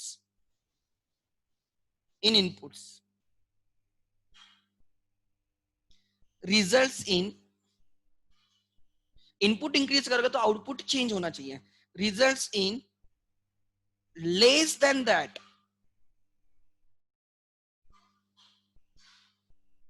percentage increase in output. आपने 10% से इनपुट चेंज किया, इंक्रीज किया, आउटपुट 8% से इंक्रीज हो रहा है, 7% से हो रहा है, लेस देन. कभी कभी कोई बच्चों के साथ ऐसे होता है they put really good efforts, बहुत अच्छे एफर्ट्स डालते हैं बट रिजल्ट्स वो एफर्ट्स दिखाते नहीं. ट्राई टू अंडरस्टैंड, एफर्ट्स बहुत है बट रिजल्ट नहीं दिखा रहे. तो ऐसे एग्जांपल्स में दे सकता हूं, राइट, जिसमें उनकी इफिशिएंसी कम हो रही है. So if I plot this on a graph,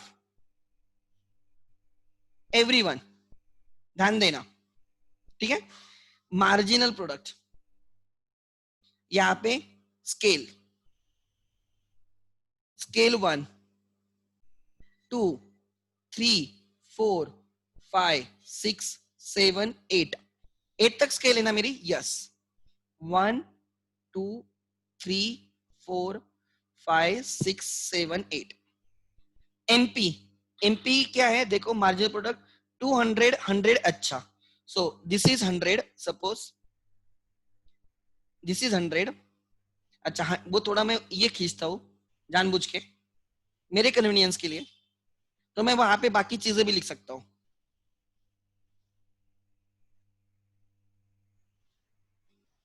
and they will, I will summarise this law, don't worry at all. Maybe अभी चीजें स्कैटर्ड लग रही होंगी, ठीक है। This diagram is not in module, इसलिए निकाल के रखना। 100 200 300 and 400। Scale one, scale one पे मार्जिनल प्रोडक्ट 200 है। स्केल टू पे मार्जिनल प्रोडक्ट 300 है। स्केल 3 4 एंड 5, 3 4 5 पे 400 है। 3 4 एंड 5 पे it is same. Then scale number 7 पे 200 एंड देन स्केल नंबर, अच्छा 1 2 3 4 5, अच्छा मैंने कुछ गलत लिखा है, 200 300 200 300 देन 400, सॉरी ये ऊपर आना चाहिए। 300 400, 400 कहाँ कहाँ पे? 400 थर्ड स्केल पे, यस। उसके बाद फिफ्थ सिक्स्थ, अरे यार हाँ, 1 पे 200, 2 पे 300, एमपी देख रहा हूं मैं।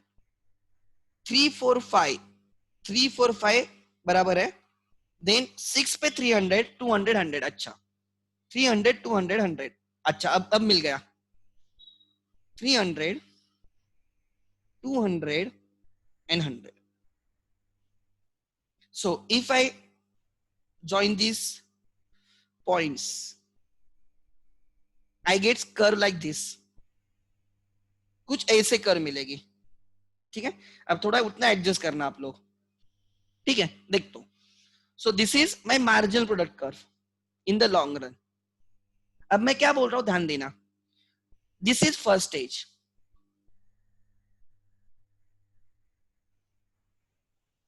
this is second stage, and this is third stage. In the first stage you can find marginal product increase हो रहा है। as you are increasing the scale, आप जैसे scale increase कर रहे हो marginal product increase हो रहा है। in the second stage, as you are increasing the scale from 3 to 4 4 to 5, marginal product same रह रहा है, constant है। and in the third, आप third stage में देख सकते हो, as you are increasing scale from 5 to 6 6 to 7 7 to 8, marginal product decrease हो रहा है। सो इसको बोला जाता है increasing returns to scale, increasing returns to scale, to scale, increasing returns to scale, इसको बोला जाता है constant returns to scale, constant returns to scale. My marginal product remains constant, therefore constant returns to scale. And यहां पे बोला जाता है decreasing और diminishing returns to scale, diminishing returns to scale लिख लेना ही है। अब मैं उसको थोड़ा एक्सप्लेन करता हूं। In stage 1, increasing returns to scale, as you are increasing the scale, increasing the scales give you more benefit. In initial stages, increase in the scale gives you more benefit and your output increases by more than increase in the scale।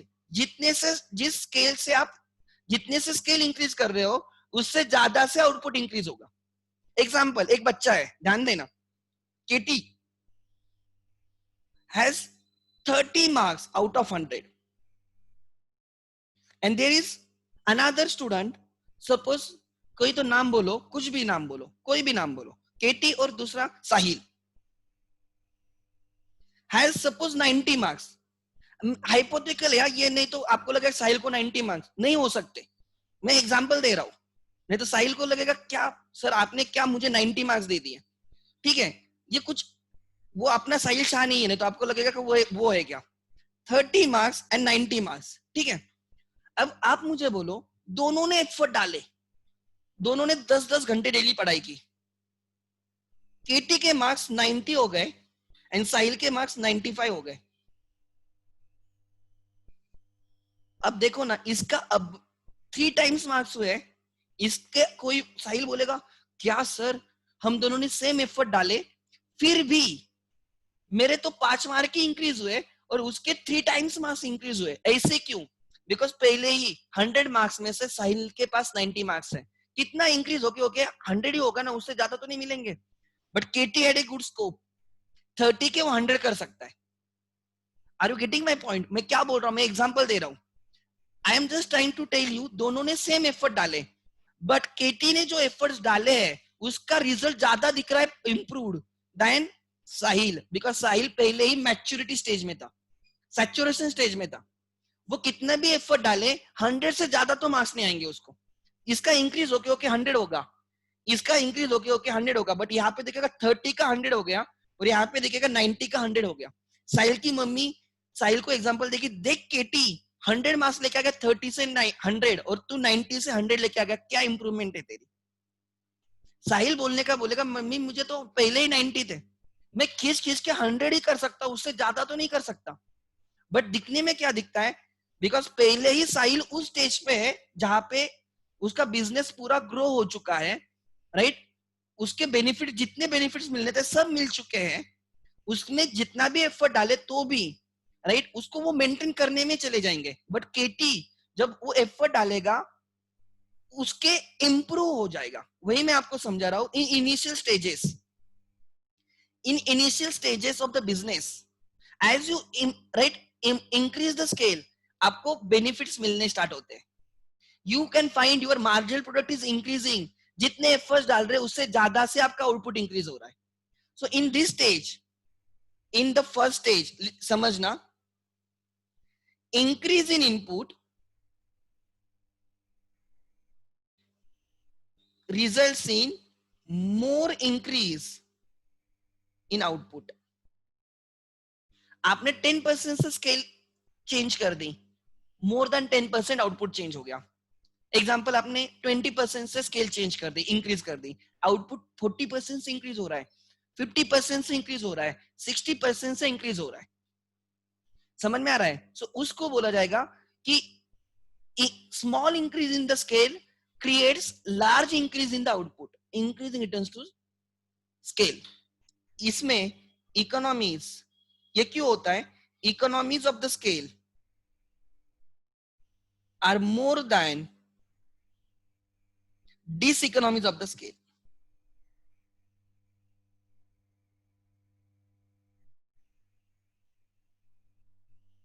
In the stage 1, economies of the scale, benefits of the scale, increase in the scale are more than disadvantages of increase in the scale। जैसे जैसे आप scale increase करोगे उसके जो फायदे होंगे they are more then उसके तोटे या उसके राइट डिसएडवांटेजेस। जितना एडवांटेज होगा that will be more than the disadvantage of increase in the scale, and उसके आपको economies are more than diseconomies, advantages are more than disadvantages, इसलिए आपको एमपी इंक्रीज होता हुआ दिखेगा। इसलिए इसको बोला जाता है इंक्रीज रिटर्न्स टू स्केल। उसका रीजन क्या बोला मैंने? इंक्रीज रिटर्न्स टू स्केल मतलब क्या? Increase in the inputs results in more than that increase in the output. दूसरा, ये क्यों होता है? Because economies exceeds diseconomies, economies are more than diseconomies. In the second stage, increase in input is equal to increase in output. जितने से input change कर रहे हो उतने से आउटपुट चेंज हो रहा है। 20% से इनपुट चेंज किया, 20% से आउटपुट चेंज हुआ। 30% से इनपुट चेंज किया, 30% से आउटपुट चेंज हुआ। जितने से इनपुट चेंज हो रहा है उतने से आउटपुट भी चेंज हो रहा है। समझ में आ रहा है? And this is therefore MP remains constant and therefore this is called as constant returns to scale, also called as homogeneous linear equation। I don't remember, मुझे वो मॉड्यूल में चेक करना होगा। homogeneous production function, ऐसे भी कुछ तो नाम है उसका। like someone please ping me जिसको पता है। homogeneous production function, ऐसे इस स्टेज को दूसरा नाम है, मैं देख के बोलता हूँ, ठीक है? homogeneous से इतना मुझे पता है। if anyone can, अगर किसको पता है तो मुझे बोल सकते हो, ठीक है? आई विल आंसर, कोई क्वेश्चन है मैं उनको आंसर करता हूँ। 10 मिनट में ये लॉ खत्म हो जाएगा। सेकंड स्टेज को क्या बोला जाता है? हाँ, लीनियर होमोजेनियस प्रोडक्शन फंक्शन। इसका दूसरा नाम है linear homogeneous production function. Production function. Why linear? Because I get linear line, constant line. Homogeneous, because at every level your MP remains same, homogeneous production function. And this is a stage in which the organization remains maximum. सबसे ज्यादा organisation long run में कौन से stage में रहती है? Second stage में रहती है, कांस्टेंट रिटर्न्स टू स्केल में रहती है, homogeneous linear homogeneous production function में रहती है वो। ठीक है, यहाँ पे ध्यान देना। ऐसे क्यों होता है कि पहले बेनिफिट ज्यादा मिलते हैं, जैसे जैसे हम स्केल इंक्रीज करेंगे हमारे economies are more than diseconomies, economies are growing more than the growth in the diseconomies. Scale increase होगी तो फायदे भी होंगे, नुकसान भी होंगे, दोनों रहेंगे। Coin has two sides. On similar basis, as you are increasing the scale, the benefits will be there, disadvantages will be there. Economies and diseconomies दोनों रहेंगे, but in initially economies are more than diseconomies, and therefore you get positive returns or increasing returns. In the second stage देखो क्या हो रहा है।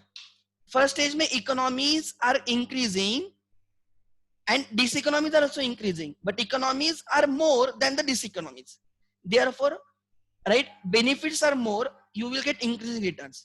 धीरे धीरे क्या होता है, इकोनॉमीज इंक्रीज होने का स्पीड कम होता है एंड डिसइकोनॉमीज इंक्रीज होने का स्पीड इंक्रीज होता है। Increase in diseconomies neutralizes the increase in the diseconomies neutralizes the impact of economies. एक लेवल के बाद वो इतनी बड़ी फर्म हो जाती है कि उसके benefits are exactly equal to उसके disadvantages. So in this stage लिख लेना, economies are equal to economies of scale are equal to diseconomies of the scale, means of scale. In stage 1, economies are more than diseconomies. Therefore, there are benefits, and that benefits increases production. MP increase होता है, increasing returns. Second stage में diseconomies becomes equal to economies. Diseconomies becomes equal to diseconomies, या उसको बोला जाता है diseconomies neutralizes the impact of the economies. Diseconomies neutralizes the good impact of the economies. So आपके disadvantages increase हो जाते हैं in the second stage and they neutralizes the impact of the advantages and therefore marginal product constant हो जाता है, and इसलिए उसको constant returns to scale या linear homogeneous production function बोला जाता है। सेकंड स्टेज में इकोनॉमीज आर इक्वल टू डिसइकोनॉमीज। आप फिर भी स्केल इंक्रीज कर रहे हो बिकॉज इस फेज में, सेकंड फेज में ऑर्गेनाइजेशन सबसे ज्यादा रहती है। जो भी ऑर्गेनाइजेशन की लाइफ रहेगी, सबसे ज्यादा लाइफ या सबसे ज्यादा ड्यूरेशन ये सेकंड स्टेज में रहेगी। द थर्ड स्टेज देखो, थर्ड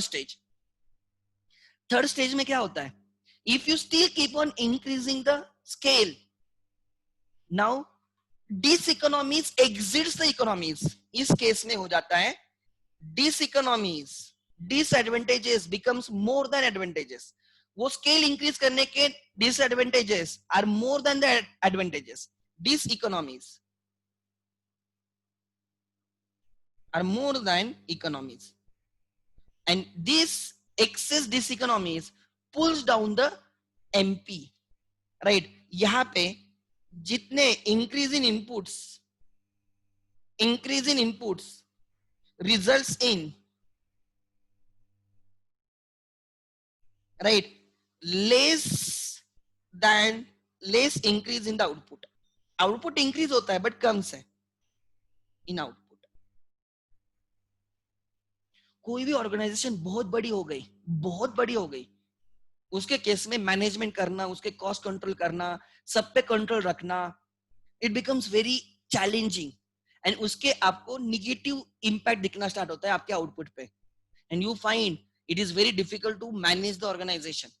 ये जब ऑर्गेनाइजेशन बहुत बड़ी होती है, this happens with every organisation. Every organization will pass through these phases. Eventually, maybe today Reliance is doing very good, but there will be one day, जैसे कांग्रेस के साथ हुआ, Congress party initially it increase at increasing rate, या like जैसे जैसे वो increase हो रही थी, बड़ी हो रही थी पार्टी, पूरे पान इंडिया वो पार्टी थी, लेटर ऑन उनका ऑलमोस्ट वो कांस्टेंट हो गया इंक्रीज, एंड नाउ इतनी बड़ी पार्टी हुई तो पार्टी में ही पार्टीज बन रहे हैं, it is very difficult to manage, and now उनके रिटर्न्स डिक्रीज हो रहे हैं, and that is very evident from the current situation. And eventually this will also happen with the BJP. Maybe not in 10 years, 20, 30, 40 years में हो जाएगा. Because जैसे जैसे party increase होती है, तो obviously it becomes very difficult to manage. If you remove the Narendra Modi और Amit Shah, you will find party को मैनेज करना भी मुश्किल हो जाएगा, even today's scale पे. That is a reality. वही तो किसके साथ हुआ, कांग्रेस के साथ हुआ. तो उसको पकड़ो ना एग्जाम्पल. इनिशियली जैसे पार्टी इंप्रूव हो रही थी, इंक्रीज हो रही थी, उसके बेनिफिट उनको ज्यादा मिले, लेटर ऑन बेनिफिट सेम रहे, एंड लेटर स्टेजेस में benefit started decreasing, party split हो गई, कितने सारे पार्टीज बने एक पार्टी से. सिमिलर कभी ना कभी बीजेपी के साथ भी होगा, because everyone will pass through this phase, हर एक के साथ ये होगा ही होगा कभी ना कभी. Business is not an exception to this. ठीक है, सो लिख लेना. अब मैं यहाँ पे समरी देता हूँ. Stage 1. So therefore law of returns to scale. Law of returns to scale is divided into 3 stages. लिख लेना. Stage 1. Stage 1. Increasing returns to scale.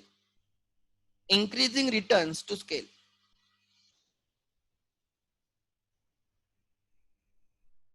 Right. इसमें input output relationship.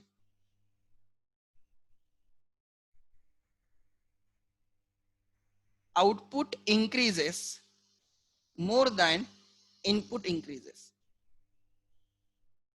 ठीक है, example 10% increase in the output, increase in the input results in like 20% increase in the output. या मैंने उल्टा लिखा है, हाँ बराबर है. आगे ठीक है. Reason,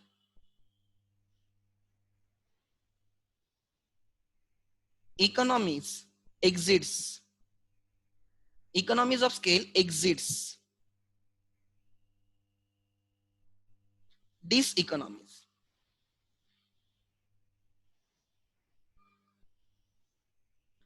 Second stage is constant returns to scale.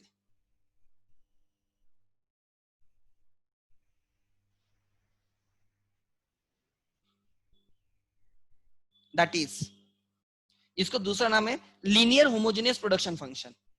Linear, right, linear ना, हाँ बराबर, linear homogeneous production function.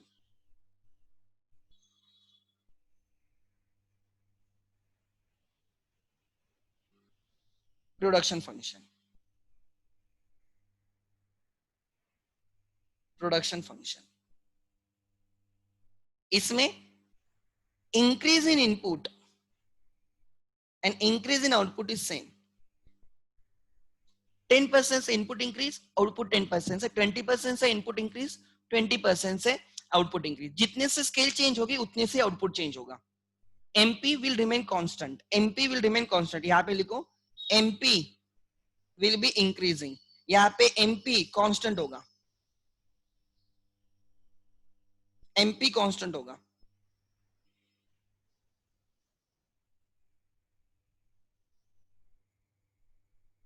Constant होगा. यहाँ पे इंक्रीज इन डिसइकोनॉमीज, पहले economies are more than diseconomies, but diseconomies increase होते जाएंगे जैसे जैसे स्केल इंक्रीज होगी. इंक्रीज इन डिसइकोनॉमीज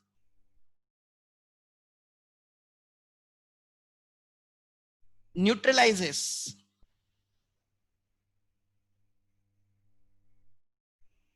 impact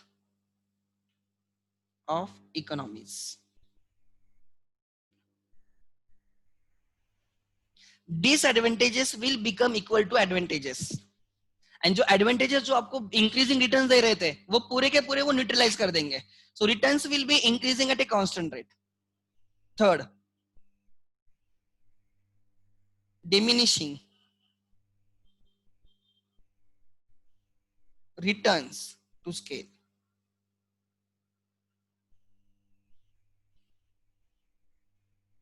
इसमें output increases but at a lesser rate than increase in the input.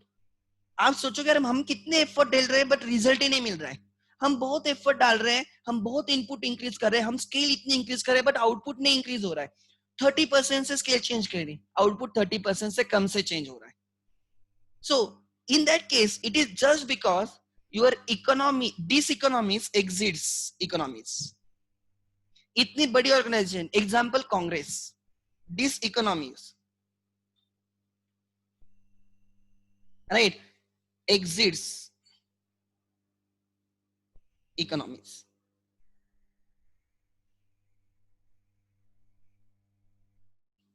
ठीक है, यहां पे एमपी डिक्रीज होता है. And this is the diagram which will help you to understand like this. If I don't exactly draw the scale,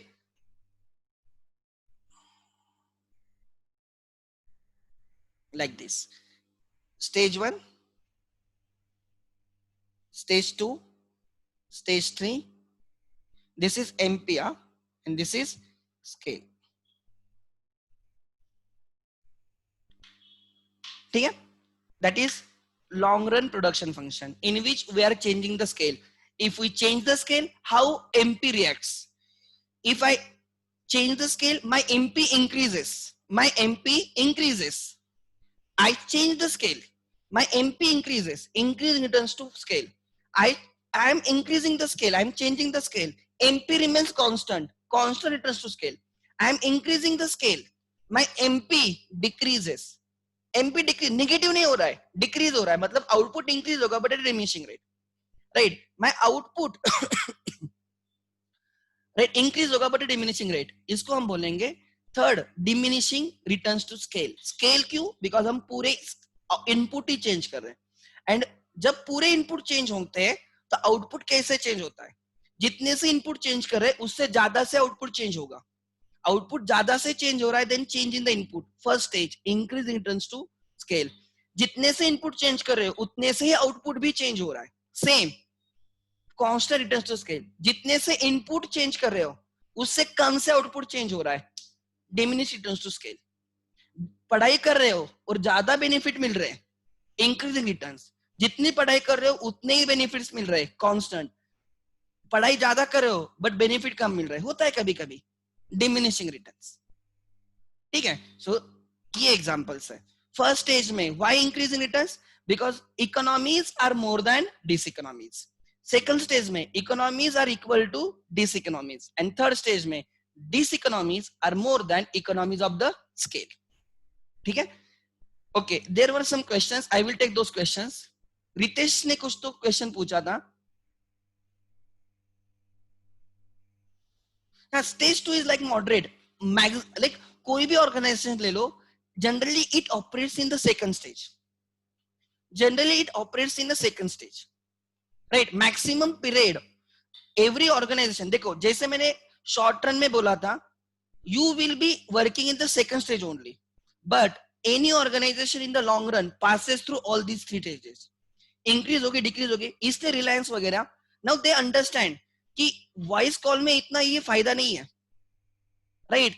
आप text message में अगर पैसा नहीं कमा सकते, दे चेंज देयर स्केल. उन्होंने बिजनेस चेंज किया, उन्होंने डेटा में कमाना स्टार्ट कर दिया. सो रिलायंस है but they are in different product line now. They are not into voice calling and text messages. They are into data. उन्होंने पूरे इंडस्ट्री का इक्वेशन चेंज कर दिया. Try to understand every time जब आप इस स्टेज में रहते हो ना, you should understand कि आप एंड स्टेज में हो, तो you have to do something different.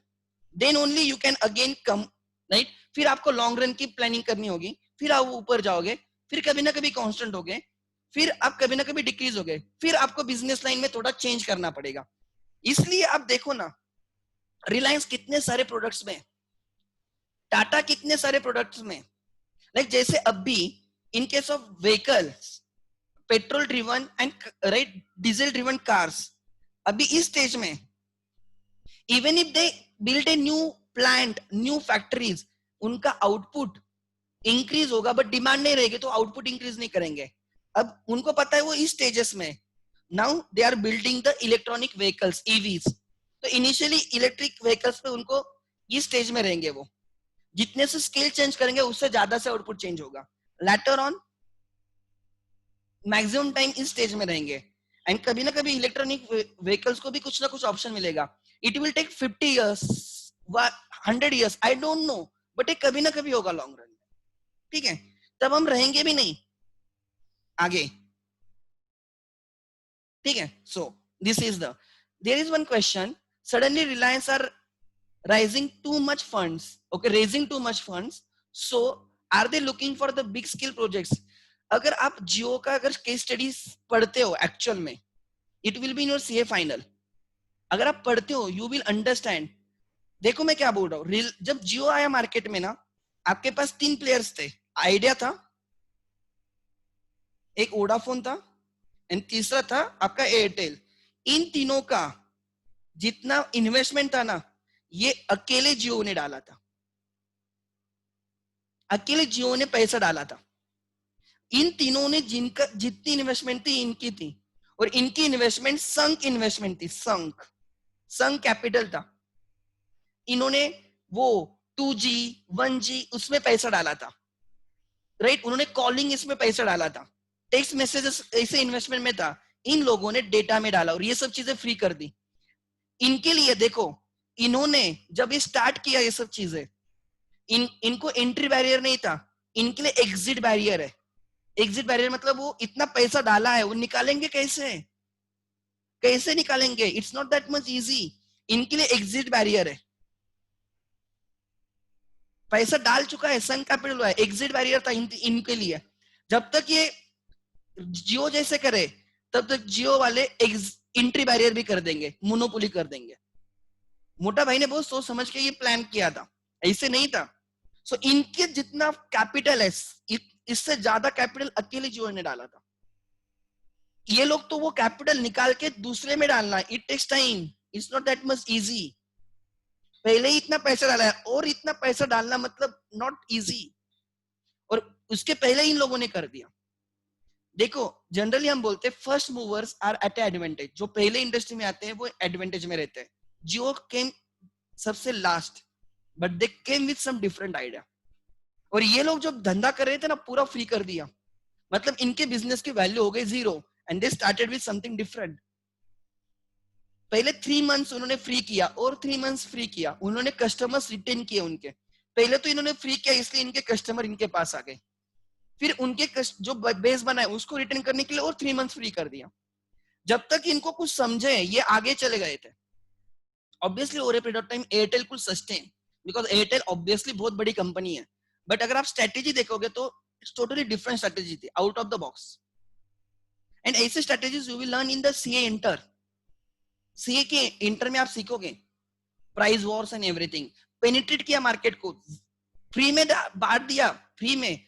ये अंडरस्टूड कि लोगों को आदत डालने से लोग परचेस करेंगे. So it depends. ठीक है, सो रिलायंस देखो, दे आर जो भी काम करते हैं वो लॉन्ग टर्म के लिए करते हैं. 20-25 साल सोच समझ के काम होता है उनका, लॉन्ग रन की फंडिंग होती है पूरी. And Reliance is obviously is one. आज मैंने बोला ना, उनका वो फाइबर ऑप्टिक्स होने दो, आपके घर में हर चीज रिलायंस की रहेगी, हर चीज रिलायंस की रहेगी. That is their target. अच्छा, रितेश का कोई क्वेश्चन था, you can raise your hand, I will take your question if you have the question. या रितेश चला गया? Ritesh Singh, if your question you can ask me, you have to unmute yourself.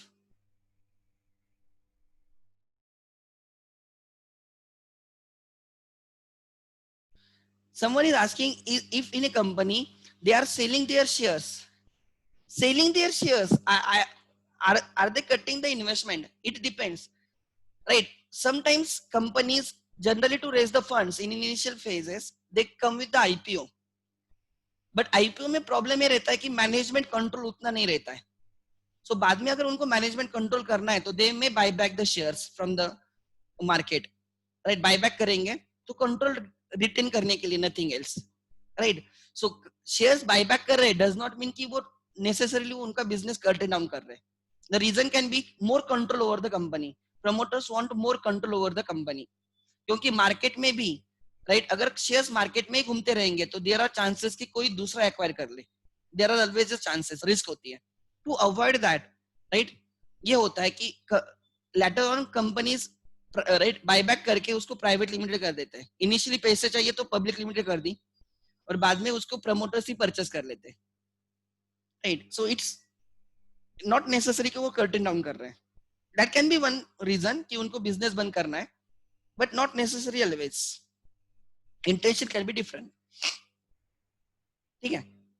So I think I have address all the question जो भी chat box में. ठीक है. Okay, good. सो अगर इसके सिवा किसके डाउट से you can ask me. On this note I can end today's lecture then. ठीक है. हमने ये स्टडी किया, राइट, ये वाला रिटर्न्स टू स्केल. क्या स्टडी किया? Returns to scale. ठीक है. Go and read it today. आज एक बार पढ़ लो, कल मैं इसके आगे चला जाऊंगा. ठीक है. प्रोडक्शन ऑप्टिमाइजेशन करना है मुझे कल, वो मैं ले लूंगा. Before that read the indifference curve. Indifference curve पढ़ के आ जाओ, प्रोडक्शन ऑप्टिमाइजेशन अपने आप समझेगा. So take half an hour, go through the indifference curve in the consumers behaviour. वो पढ़ लेना, 2-3 पेजेस है. सिमिलर लाइन पे प्रोडक्शन ऑप्टिमाइजेशन है, वो कल हम करेंगे. Thank you.